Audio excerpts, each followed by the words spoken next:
Are you tired of the marketing guessing game? Does your website feel more like a digital billboard than a client magnet? If you're nodding along, you're not alone. And it's time to stop the uncertainty and start getting real results. Let's talk about your marketing spend. Are you just shelling out money every month and crossing your fingers? Do you ever wonder what impact your marketing is really having on your revenue? Well, it's time to take the guesswork out of the equation with Rise Up Media. We've been working with them for over a year, and the feedback from our fellow members has been fantastic. Rise Up Media is here to take your marketing to the next level. They'll even perform a full audit of your online presence, giving you the good, the bad, and even let you in on what your competition is up to that you're missing out on. And the best part, there's no obligation, no catch, no pressure. If you decide to work with them, their contracts are month to month. That's right. No long-term commitments tying you down. So what are you waiting for? To learn more about how Rise Up Media can transform your firms, visit riseupmedia.com/maxlaw, and Rise is spelled with a Z. riseupmedia.com/maxlaw. This is Maximum Lawyer with your host, Tyson Mutrix. All right, so we have the Rise Up guys here today, and I'm going to be asking some questions. So we've got Travis and Vaidas, and I'm really excited to have you all in and ask you some of these questions. But before we kind of get into that, I think this question is maybe more for Travis, but you've spent decades really working directly with law firms and really on their marketing. And so what do you think is the biggest shift that you've seen in the last few years when it comes to how firms have changed how they get their clients? Yeah, well, I mean, like you said, I've been doing this for almost 2 decades. And I remember back in the day, we were having to convince attorneys that they need a website. We don't hear that very much anymore.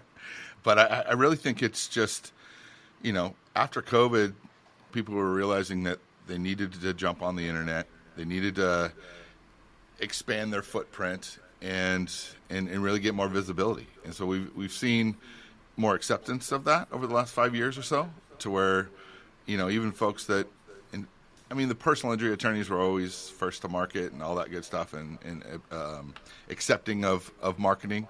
But all the other practice areas as well, as now they realize that people are using their phones, people are jumping online and really accepting the idea of having a digital footprint. Yeah, I remember early on when I started my firm, I couldn't really compete with the PI people at the time, right? So I was doing criminal defense and personal injury. And so criminal defense was like shooting fish in a barrel. Like no one was doing it. It was super easy. The Google ads were super cheap. From an SEO standpoint, I was ranking very quickly and I was just doing it all myself. All that has changed substantially, especially nowadays. It's completely different.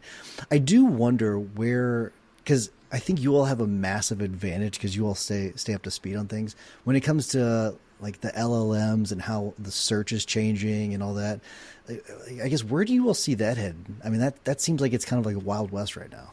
It is a wild west for sure. I mean, the good thing right now, as we sit here in August of 2025, much of the things that you do for SEO are very similar to getting a firm to show up on ChatGPT and things of that nature. It's still all about publishing content and making it authoritative, right? So those things have not changed.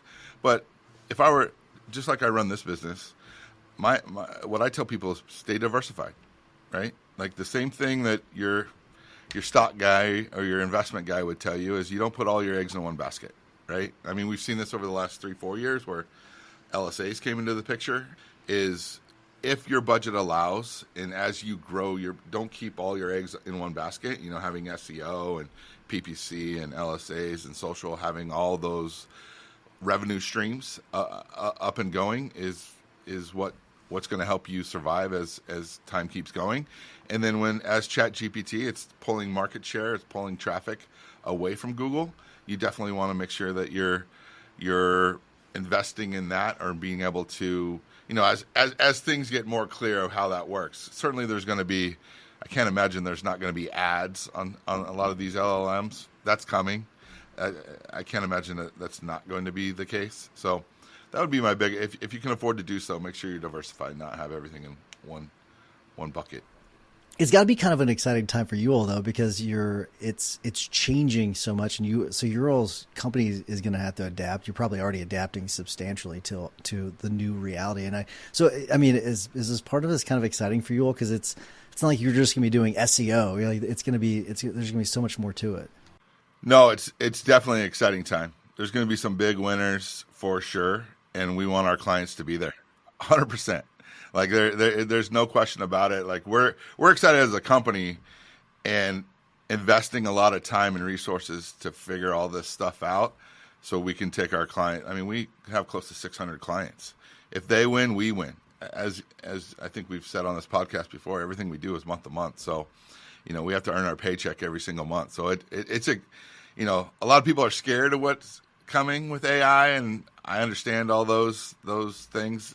But I think there's a huge advantage, like it always has been. As technology has advanced, there's going to be winners. And how do we get our clients to be those firms that are winning? I think it's really cool how you all always approach things where it's, like we're in this together. I think a lot of companies, they view it's like us versus them, and you all view it as like, hey, no, like you just mentioned, like we have 600 customers, and I think that is really cool how you do view it as like, we're all in this together. We're trying to do everything we can to win for our people. I think that's really, really cool. But I'm going to shift gears because you all probably seen a lot over the years about this, where there's some firms where they say, all I want is referrals. They rely heavily on referrals. And I know Travis, you'd mentioned, diversifying and all that, and this may be more of a question for Vaidas, but at what point do you see that strategy start to limit growth? Well, the firms that typically say they get all their business from referrals also say, I don't need to market and it doesn't matter. And that's really a very limiting approach because one, referrals, you don't know when the next one's coming in. So there's no consistency to it. Sometimes it's great. Sometimes it's feast or famine, right? And the other thing that's really important is that, we know referrals come in threes. Typically people don't get one referral. They get a couple, 2 or 3. And the first thing that they're going to do is go Google you, go research you online, see what they find out about you.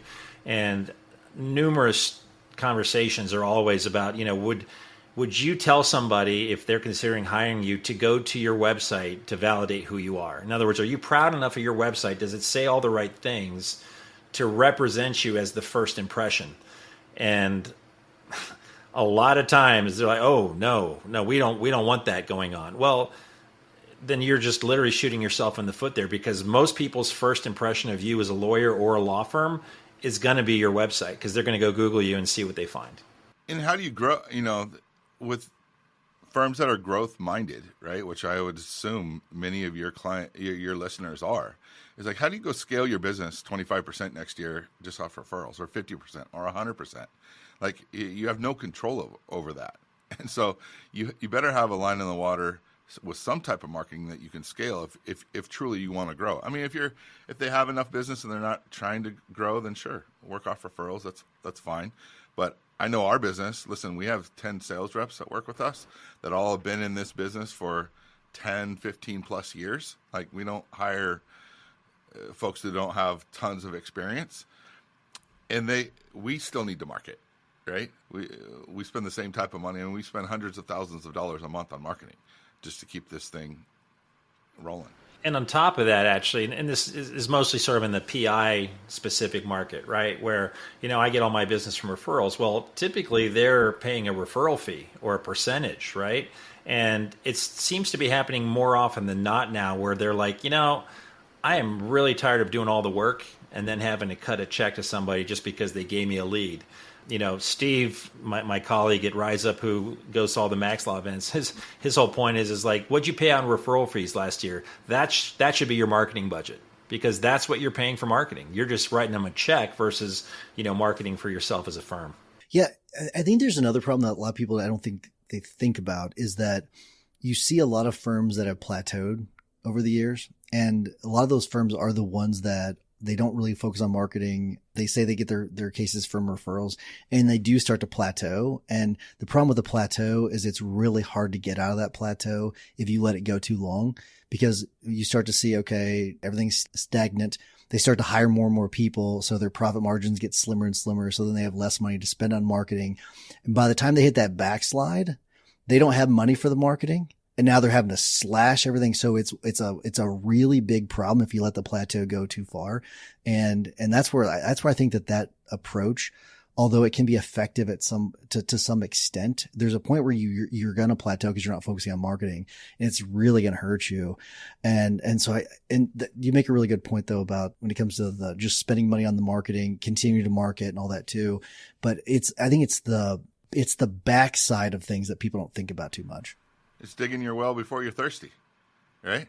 I like that. I like that phrase. That's exactly what it is. I mean, we see this, doing this for so long. Like we see this, right? Where it's the firm, a little longer in the tooth, seeing this, worked off referral, and we get the panic call, like, hey, these young whippersnappers down the road are grabbing some cases that we quote unquote should be getting, right? And I know why they're doing that, because they've been investing in their online presence, and we have completely neglected that. And now they're forced with having to play some catch up, which they never had to do before. And then the expectation on us is like to make up for 10, 15 years of not marketing and try to get the years of not doing anything. try to get them caught up. And then then they need to have patience to make sure that they're, get caught up with the folks who've been doing this for 10, 15 years and investing tens, if not hundreds of thousands of dollars into their marketing. And there's also, just to add to that, Tyson, it's really a dynamic shift that's going on from a old school versus new school way of doing things. I would argue that, again, I've been doing this 25 years. The lawyers that I started working with 25 years ago, they're either set in their ways, winding down their practice, or to Travis's point, they have some younger attorneys they need to feed, but they're fine, right? But most firms, if they haven't participated, are lacking in that. And the younger generation of lawyers that may not hold a candle to them as far as experience, they grew up with digital phones and marketing and social media, and that's all they know. So they're jumping into it like a year into practice. They've got a website that crushes what this firm that has 30 lawyers or 30 years of experience has. And they're like, to Travis's point, how are they getting those clients? Well, they're getting those clients because they're on the first page of Google. They're running local service ads. They're doing all the right things. The only way anyone hires you, Mr. Attorney, is if they're referred to you, because I can't find you, with a magnifying glass because you have no on-site or no online presence. And that's a conversation that typically is a bit of an eye-opener to them because they don't really know what they're missing until they see it. It makes me think about, so I've heard actually multiple stories. This is kind of a plug for you all, where people started using you all and got results really quickly. And so I do wonder what it is that whenever a firm that is in that similar position, like what is it you all are doing to get them results so quickly? Because I know that SEO is more of a long-term strategy, but I have heard multiple stories of people, hiring Rise Up and saying, hey, I've gotten pretty quick results. And so I am curious about that part of it. I think it really comes down to this, like talking to the attorney and figuring out, what is their budget? What do they want? Where do they want it? And how much of it do they want? Right? And then figuring out what is your budget and have they thought this through? Like if the PI clients, employment, work comp, like they get paid on contingency, has a salesperson or a marketing person ever walk them through what that looks like? And I tell every one of them that I talk to, I was like, even if I came onto this call with 5 cases over my shoulder, you're not seeing money on that for 6 or 12 months, best case scenario. And they go, yeah, you're right. So have you thought this through? Like, I'm going to go do a bunch of research and figure out what it's going to take to get your site to rank. And if you're just starting, you're looking at, depending on the market and so on and so forth, but, can you pallet paying X amount of dollars for a year before even case number 1 comes in, and then cases come in and now you're waiting for it to get paid for another 6 or 12 months. Have you thought that through? And that's more of a long-term strategy. Or do we need to implement pay-per-click ads or LSA ads or social media where the phone's going to ring right away And maybe we go a little conservative on the website. Just let's get you a fancy brochure online. So the fish that are trying to jump in the boat, which are your referrals, do that, right? And do we incorporate some more instant? I wouldn't say short-term strategy, because that would imply that you should shut it off after some time, but more of an instant gratification type of strategy, where we can get some cases in the door, let's get cash flow in the door, and let's help you scale your business. I think a lot of folks, myself included, us all starting businesses before, like you don't know everything, you haven't thought this through. Do you have somebody experienced that will walk you through what that looks like and set the right expectation? I'll give you a perfect example. I have a client that I've worked with for a long time. He's a criminal defense DUI attorney here in Southern California, and he was newer to the game. Had a website. It was god awful, but it'll do for the time being. He had some content on there that we could utilize. He had a $3,500 budget. We put $1,000 toward the website just to give him a fancy brochure online. Took another $2,500 and put it into LSA ads. He was able to get 17 calls that first month. 7 of them turned into cases. He charges $3,500 for a DUI. So off of that $3,500, he made $24,500. And then I'm getting goosebumps right now thinking about it. Like, he's like, I just had the best month I ever had. Thank you so much for doing it. I could have took that. Listen, we put a majority of that money and gave it to Google, right? That we could have done. I could have done that. Take that same budget, put it all into a website, knowing that it's going to take him a year and a half to get caught up in LA, Southern California with DUIs, and probably would have quit along the way at some point, because his finances I'm guessing, would probably not be able to keep up with that. But because we had his best interests in mind, and I want his business for the long term, not just for a month or two, we switched that, and were able and understood his needs, even though he wasn't able to think it, didn't have the knowledge to think it through what expectations to have, but put him in a position to where now here we are 3-4 years later, and now his website's killing it. He put more money into that. We expanded his LSAs, and he's cooking now. That is how a marketing company who's looking out for their clients should do business, in my opinion. Yeah, and to answer, I think, your question in a slightly different way was, how are we able to get fast results? I think that's what started the question. Is that right? Pretty much, because it's interesting how you're able to make little tweaks so quickly, or like do little adjustments and do fast things to get fast results. And I just think it's an interesting thing that you're able to do. Yeah, and without giving away the secret sauce, if you will, I think. No, I want you to give all the secrets. Give us every single secret. I mean, this sounds sort of one-sided, but it's amazing to me to this day of how many people that we talk to that are being told that they're getting certain services, whether, oh yeah, we're getting SEO, or we're getting this and we're getting that. And then when we look under the hood, there's really not a whole lot going on. And, their content isn't competitive, and their blog posts or whatever they're quote paying for is so low on the what's required scale that by us just doing it right, doing what we do as a company, we're able to improve on that very quickly, because we actually take a look at the entire picture. And again, whether it's, hey, you know what, you need to move the needle quickly, we're going to run LSAs, we can get those turned on within a few days because you've got a good GMB going. And more importantly, we look at our relationships with our clients as partnerships. This isn't a transaction where we build you something and, hey, we'll call you in a year. We have a very partnership-centric, team-centric approach with our clients. Some of our clients we talk to, honestly, every couple of weeks. If it's like a new ramp up, some of them are scheduled once a month, once a quarter, but it is an ongoing relationship so that we can show them the results of what we're doing and the strategy that we implement every single month. There's a lot of companies that once a website's been built, there's really almost nothing going on an ongoing basis, which in this day and age, in the competitive nature of Google, is you're treading water or sinking. So bluntly, most of the people we end up working with are in some level of that. So when we bring on our services and our approach, it has a pretty significant impact pretty quickly. I hear a couple phrases all the time where, I tried Google AdWords, it didn't work. I tried LSAs, it didn't work. I tried SEO, it didn't work. I mean, is there anything that you all could point to that usually is like a common thread as to why those things didn't work for those firms? Trav, you want to take it? Yeah, one of two things: lack of budget or lack of effort on the marketing person's marketing agency's end, right? Like what we do is not, it's not inexpensive, right? It's not simple. Like in each of those different things, there's a different reason for it. PPC, you can spend too little bit of money, right? Like if it's, we get calls frequently where people go, hey, like in Southern California, for example, like, hey, I want to go after car accidents in Los Angeles. And I have 10 grand a month and I spend it with XYZ company and I'm not getting anything. And I said, you should take your wife on a vacation or out to dinner or go put it on red or black in Vegas because it's not going to work with us either, right? Because, out here it's $350 to $500 a click. Let's say it's $500 a click. You can do the math. If you're giving Google, and that's not one dime going into our pocket. You give Google 10 grand and it's $500 a click. A good conversion rate, for example, is like for every 5 people that click your ad, 1 person calls. You're a 20% conversion rate.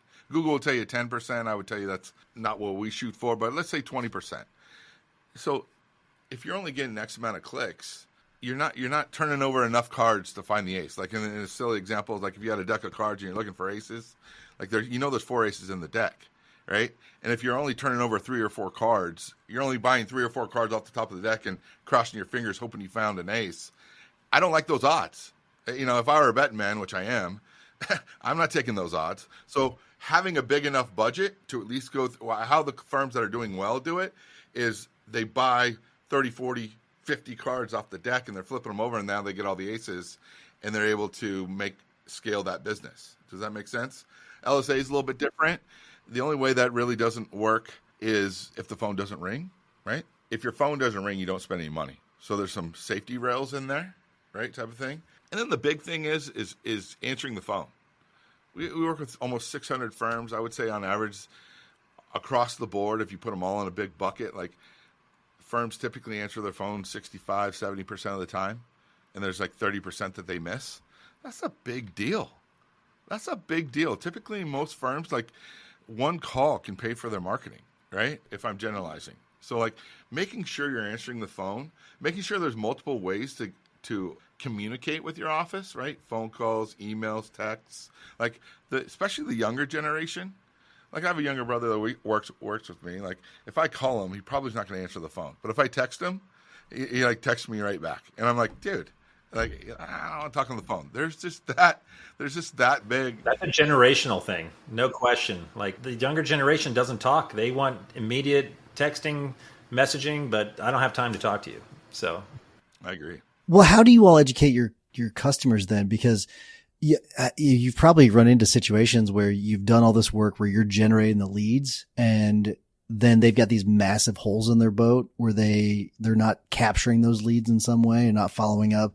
So it's got to be extremely frustrating for you all, I bet, because you've done this work and they've paid you the money to do it. You've done what you needed to do. The leads are coming in, their calls are coming in, they're getting things through their submissions through their website. So how do you all convey that to your clients? You gotta fix these holes in your bucket. We record every call. Everyone, if you're a client of ours, I would turn the screen on and we use a thing called CallRail. There's tons of different options out there, but literally just listen to every call. And we'll do the legwork of listening to their calls. Let's say they're getting 100 calls. We'll go back 90 days or whatever it takes. And we'll have somebody listen to all the calls and put notes on there. And bring them a scorecard of and we've actually developed some AI that will listen. We just built a tool that we're about to launch that will do it all for them, where it'll give them a call and go, hey, listen here, these 100 calls, 30 of them were missed, 20 of them were hit a voicemail, 17 appointments were set or whatever. And then we're able to give it but it's really just answering the phone and converting those calls and showing them. It's an aha moment. I don't remember I've been on the phone with thousands of law firms. I don't know of one that's showed up to the call and go, hey, listen, my intake sucks, but I would like to do more. Like it's denial, right? It's complete denial. So it's a little bit of showing them like, listen, and we tell them ahead of time, are you okay with us listening and critiquing your intake? Can we secret shop your office? Like doing all these things because, listen, our relationship has a small timeline if we don't fix those. I wish, Tyson, that we could just do what we do best, market and get the phone to ring and everything else would work itself out. Because it's not in our job description.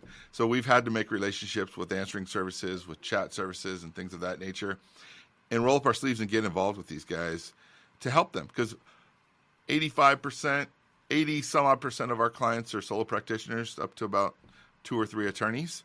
So they're the chef, they're the waiter, they're the cook, they're the host, and they got a million things. Like every business owner can relate to this. You have a million things, and you got a to-do list, and you get to like 7 of them of the 20 on your list every day, right?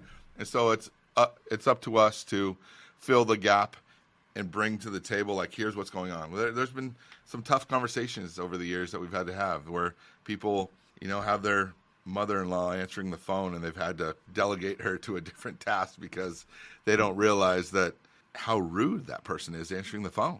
And like, you know what I mean? Like, so anyway, that's the big piece that if I could give any piece of advice, as funny as it may sound, because it doesn't we don't make any money out of it, figure out your intake, and you'll spend half the money in marketing and get twice the results, in my opinion. Yeah, and if I could just kind of piggyback off that, because you said how frustrating is it for us, and how do we handle that? And kind of what I said earlier about, we have very constant communication with our clients. Like, every time we get on a Zoom call with our clients, we go through this stuff. We go through the analytics of the website, through the calls and all that stuff, and it's a very humbling experience to them when we show up. Okay, well, you had 50 phone calls last week, but 25 of them all went to voicemail. The other ones, do you want to listen how your intake was? Because I wouldn't hire you if this person answered this way. And just, Travis's point, whether it's the mother-in-law or even worse, hey, I listened to this phone call. This sounds like a really good case. What do you think? And the attorney listens to it, and he's confused as to why his intake said we don't take those kind of cases, or referred them to another lawyer in the area, when he's like, holy crap, that we take those cases, right? So it's an educational tool, for one, and more importantly, most, like Travis said, they've got all these hats to wear. Most of them just assume the phone's being answered correctly or well, or in a way that they'd be happy with. And not to say that happens all the time, but there's always room for improvement. And we approach it with, like, look, this isn't here to get somebody in trouble or get somebody fired, but I think there's some lessons to the best way to handle these intakes. One thing I tell them, like, your staff's job when they get that phone call is typically not to educate them, not to answer a ton of questions, but to get them on the calendar for you. You want to book an appointment. And, I've listened to 10 minutes of a paralegal or a receptionist going through all sorts of stuff. And at the end, it's like, okay, well, I appreciate it. Thanks. You didn't do your job. Like, your job is to get the attorney scheduled, right? So those types of things. But it all stems to, we have the analytics and the tools to show them what we're delivering. And if the ball is being dropped, we can show that to them. And in most cases, whether it's an eye-opener or not, it's a thankful conversation because they had no idea.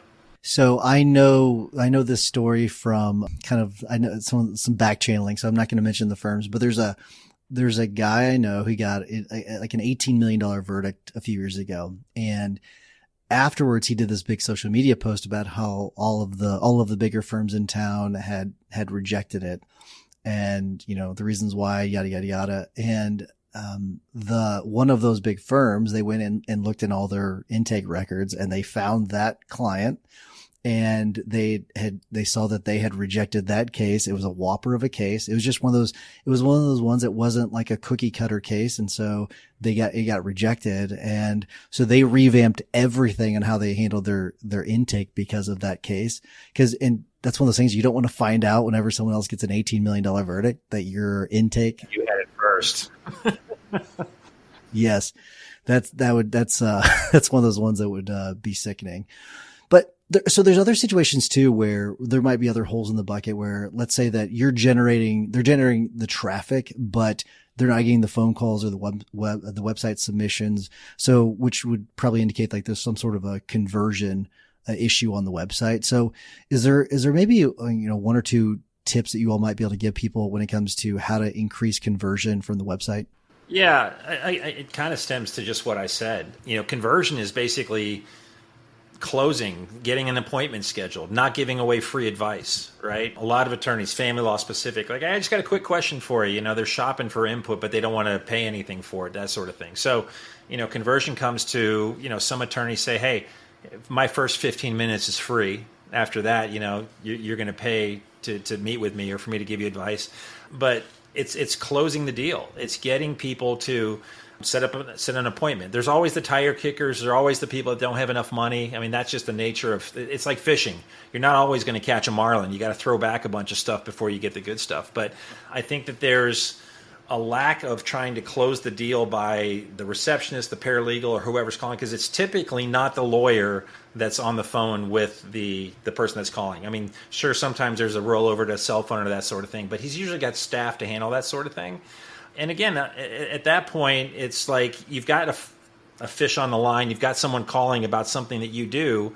Make sure that the job is to get them to talk to you. It's not to answer their questions on the phone or to give them pricing or that sort of thing. It's to get them scheduled. Trav, I don't know if you want to jump. Yeah. So there's a couple. So just for your listeners, so when we use our lingo, when we talk about conversion, there's a couple different things, right? There's callers and form fills that convert into clients. That's one conversion that you want to take a look at. But I think what you're talking about is traffic into callers. Like, how do we convert more of the folks that are finding your website to pick up the phone or email in? And so a couple things there is mobile first. Take a look at your website, and is the phone number available? Is it easy to find you, right? Don't make it tough for people to find you or get a hold of you, I should say.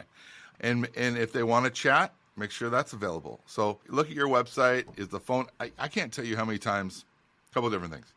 I can't tell you how many times I went to a website and I can't find their phone number, right? And I do this for a living, right? Like when I'm a sales call coming up and I take a look at their website and I'm like, are they plaintiff or defense?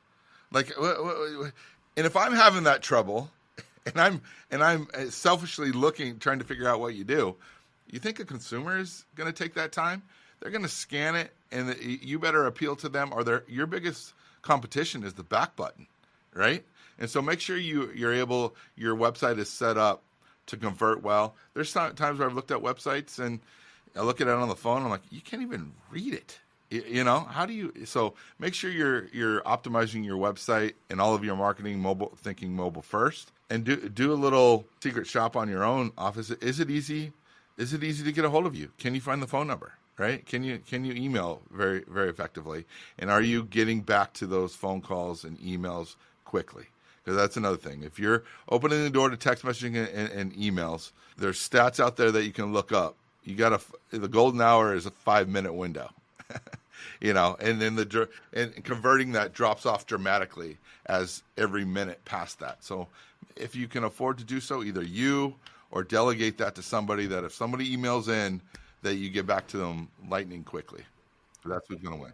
Yeah, let me kind of piggyback off that. It's not just emails, but phone calls. Like, I can't tell you how many times, and it seems to be typically the solo criminal attorney. It's like, well, yeah, I'm in court all day. I can't answer the phone, so I go to voicemail. Voicemail is the kiss of death in this society that we live in. People have a patience they want immediate results. If I can't get a hold of somebody, I'm calling somebody else. And if you're calling me back, if I even left you a voicemail hours later, I've already called somebody else.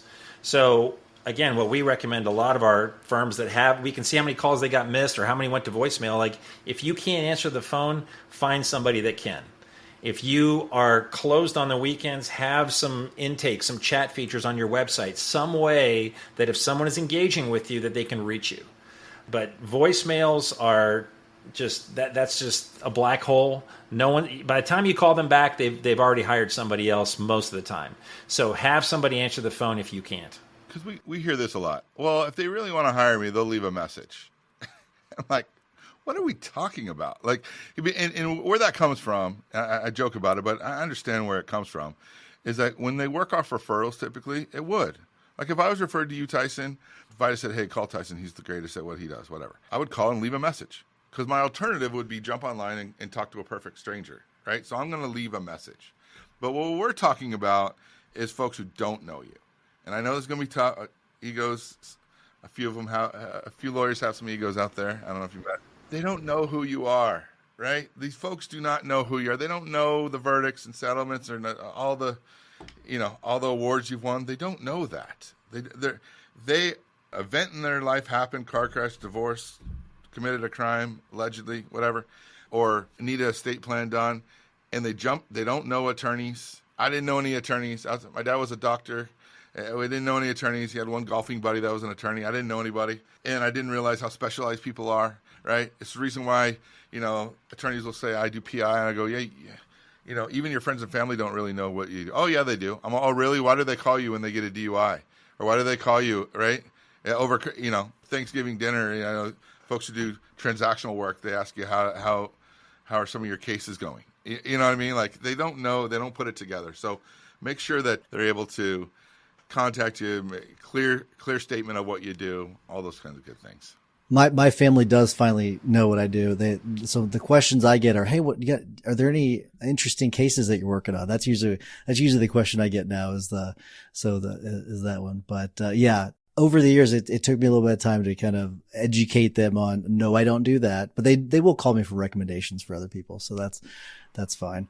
Before I start to wrap things up, I do want to give you all an opportunity to let people know how to get in touch with you if they do want to work with you all, because, I do want to let everybody know, like, you all are a sponsor of MaxLawCon. You are a title sponsor.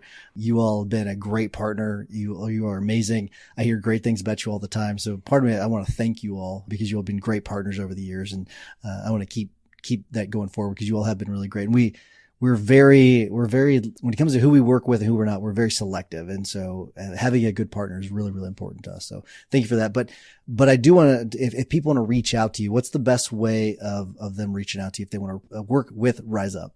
Well, our website is riseupmedia.com, spelled with a Z. I don't know how to spell over here, obviously. But yeah, reach out and ask for Vaidas and Steve, and we'll get you connected. Yeah. So, and we've done this on the past podcast. I don't know if you can put it at the bottom, but like, I tell people to text me, call me. We don't work 9 to 5. I know a lot of people don't have time till the weekends. Send us a text. Be happy to set up a time to talk, whatever works. And if you go to riseup.com, we even have a box that says, hey, you heard about us from Max Law. The partnership with you guys and Rise Up has been fantastic. So we're really happy to continue that. Looking forward to MaxCon and experiencing that for the first time. But I know that we've, I don't know the number, but I have a lot of really good Max Law clients, and that continues to grow every month. So we'll put the number in the show notes so people have it. So people will have that. I don't have the capability on this platform to put it on the screen, but the other platform you were on, I did have it, but not on this one. All right. My phone number is 704-953-7051. So feel free to text me or call me. Midnight. Call me at midnight, folks. Love it. Very good. I did not think about the fact that this is your first MaxLawCon, because we're on hiatus for a few years. So that's because we've done all the other events. So that's really cool. That's the fact that you're going to get to experience it for the first time. That's pretty awesome. Pretty excited about that. We're stoked. Absolutely. All right. Well, so when people come to the booth in Nashville in October, what's something that they should come and ask you about? Because sometimes people are afraid to kind of go to a booth and ask questions. So what are some things they should ask you about? Love this question. Yeah, this is we do a lot of trade shows. This is the first thing we're doing with you guys. It's trade show-esque, right? Versus just the normal masterminds. What I tell people is, like, if you just want to look under the hood, we are the least pushy people you'll ever talk to. We're not going to try to force you to buy something or shove something down your throat. But if you want to know what you're doing, is it working? We have tools that we can take a look at of how your website's valued by Google. If you want to know what your competitors are doing, like, hey, there's this firm that just opened up last year. They're killing it. Can you look under their hood? We can give you all of that information, give you some feedback, give you some suggestions. If it's something that you want help with, we can obviously do that. But we give free advice, and that tends to be very well received, and unfortunately not the norm. A lot of people, I think, to Travis's point, they approach a company at a trade show and they kind of feel like they're just bombarded with a sales pitch. We're here to help. We're here to inform. And so if somebody's going to come up to us at MaxCon, just what questions do you have? Do you want to know if you're doing a good job? Do you want to know if the company you're with is doing a good job? We'll give you an honest opinion with no obligation as far as what we see. And figure out what is it you want to do. And what I tell everybody when I first start talking to them, where do you want to be? How do you want to see your firm better or different than you are right now in 6 to 12 months? And then let's put a plan together. Whether we're lucky enough to work with them or it's somebody else, like, put a plan together of how to accomplish that. And maybe, some people have champagne taste and a beer budget, and that's fine. But let's figure it out in bite-sized pieces, if you will, and how do we scale? Like, that's what we do every single day. And so if we can help lead them in the right direction, we're happy to do so. Love it. All right, we'll leave it at that. Really appreciate it. RiseUpMedia.com with a Z. So make sure you check them out with RiseUpMedia.com with Rise Up with a Z. Very, very important. Thank you both for doing this, Travis and Vaidas. Really appreciate it. We'll see you all in Nashville. If you want tickets, go to maxlawcon.com. You can get your tickets there, but we'll see you in Nashville. Thanks, guys. Thank you. Thank you.